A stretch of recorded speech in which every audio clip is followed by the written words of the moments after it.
Semoga rekan-rekan sekalian masih bugar dan sehat ya. Walaupun alam kesadarannya ada yang kemana, tapi mudah-mudahan suara saya masuk gitu ya. Oke, baik rekan-rekan sekalian yang saya hormati dan saya banggakan ya. Berbicara bahwa setiap orang mengharapkan keajaiban. Ya.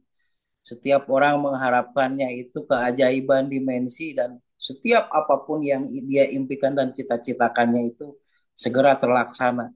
Baik rekan-rekan sekalian, hal itu apapun yang Anda cita-citakan, apapun yang Anda impikan, semoga terlaksana. Tapi kita sharing dulu rekan-rekan sekalian bahwa bagaimana kita bisa mempercepat cita-cita dan impian kita itu bisa terlaksana. Maka yang harus kita lakukan rekan-rekan sekalian adalah fokus pada arahan ya, bukan pada impian atau cita-citanya.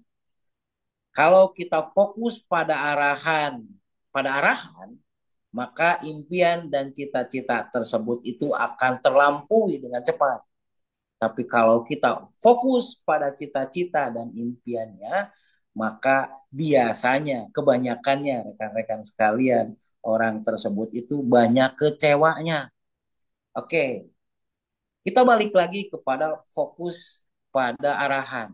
Di mana ya leluhur kita, yang orang tua kita itu memberikan sebuah rumusan-rumusan ya, yang diturunkan kepada diri kita. Di antaranya rekan-rekan sekalian adalah ilmu tatar sancang. Ya. Berbicara ilmu tatar sancang ini berbicara bagaimana kita bisa mensugesti diri. Ya. Karena ketika seseorang itu sudah fokus pada arahannya, maka yang dia lakukan itu pasti dia mempunyai kekuatan tekad. Jadi, ketika dia mempunyai arahan yang jelas, maka dia akan mempunyai kekuatan tekad. Dan perlu dipahami, rekan-rekan sekalian, setelahnya kita mempunyai kekuatan tekad, yang harus kita lakukan yang keduanya adalah kita harus menambah keberanian kita lebih nekat. Jadi kalau Arida bilang itu kudu edan gitu kan. Jadi yang disebut edan itu sama dengan nekat gitu. Kawanina nekat gitu. Karena untuk keberanian yang setengah-setengah rekan-rekan sekalian, kita memberikan celah kepada orang lain supaya ada celah untuk menghina kita, ada celah untuk merendahkan kita, ada celah untuk menyepelekan kita. Kalau kita nggak nekat, maka celah-celah itulah yang akan nanti mengisi hati kita sehingga kita mudah dihancurkan dalam pergerakan kita. Dan yang ketiga, rekan-rekan sekalian, kita sudah mempunyai kuat, ya, tekadnya kuat, ya, kemudian juga keberaniannya yang nekat, maka kita arahkan bahwa gerak kita itu harus pada gerak yang maslahat. Ketika kita bergerak ke arah yang maslahat, maka biasanya kekuatannya itu tidak terbatas, rekan-rekan sekalian. Coba rekan-rekan sekalian pernah mungkin di dalam perjalanan ketika Anda dituntut harus ada uang berapa untuk keperluan apa gitu. Atau apapun Anda itu dituntut itu harus ada. Maka disitulah rekan-rekan sekalian ya. Nah, kita bergerak untuk hal yang demikian dan disitulah akan ada keajaiban-keajaiban. Apalagi kita mau berbuat baik kepada orang lain karena berbicara gerak di JM Community ini bukan hanya bergerak untuk uang. Kalau kita hanya bergerak untuk uang, maka Anda akan banyak kecewa. Karena ilmu itu ilmu apapun rekan-rekan sekalian, rumusannya bukan hanya uang. Tapi kita rumusannya maslahat. Dapat uang, dapat kebaikan, dapat juga sanjungan, dapat juga penghargaan.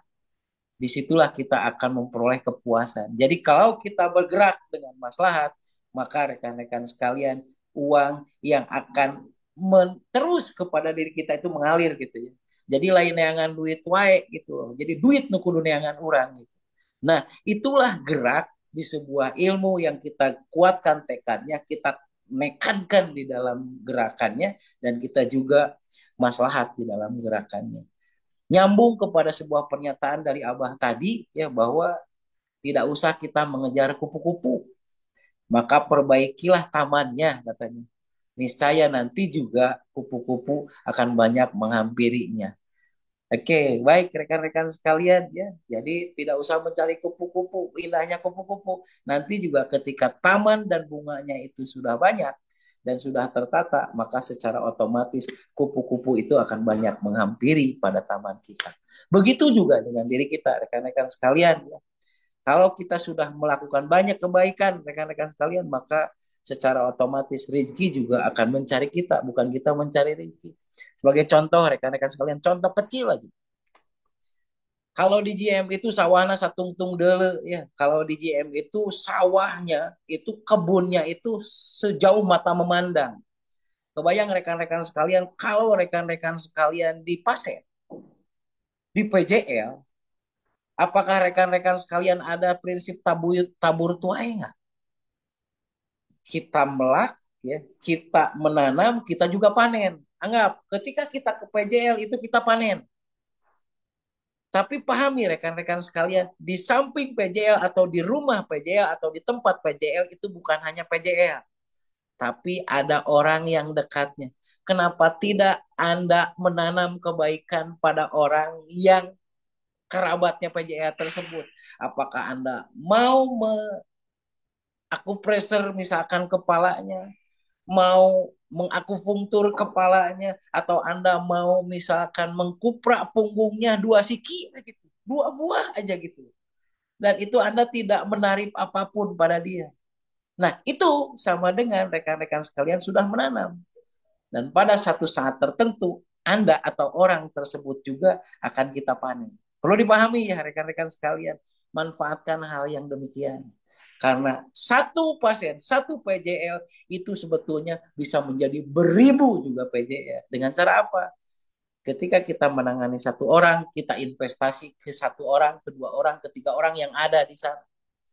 Tidak usah berarti kita lama-lama waktu, tapi investasikan kebaikan kita selain daripada ke PJL inti. Maka dari situlah rekan-rekan sekalian, kita itu akan memanen hasilnya di kemudian hari. Oke, baik rekan-rekan sekalian, semoga Allah selalu menguatkan tekad kita ya. Semoga Allah juga memberikan kekuatan kepada kita supaya kita lebih nekat dengan apa yang kita tekadkan gitu ya. Dan semoga Allah juga memampukan kita supaya kita geraknya lebih maslahat. Terima kasih rekan-rekan sekalian.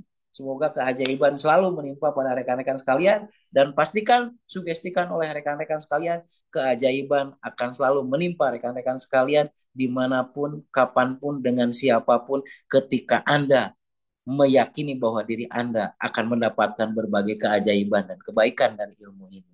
Sekian, terima kasih atas semua perhatiannya. Billahi taufiq walhidayah. Wassalamualaikum warahmatullahi wabarakatuh. Saya kembalikan lagi ke Mas Roni.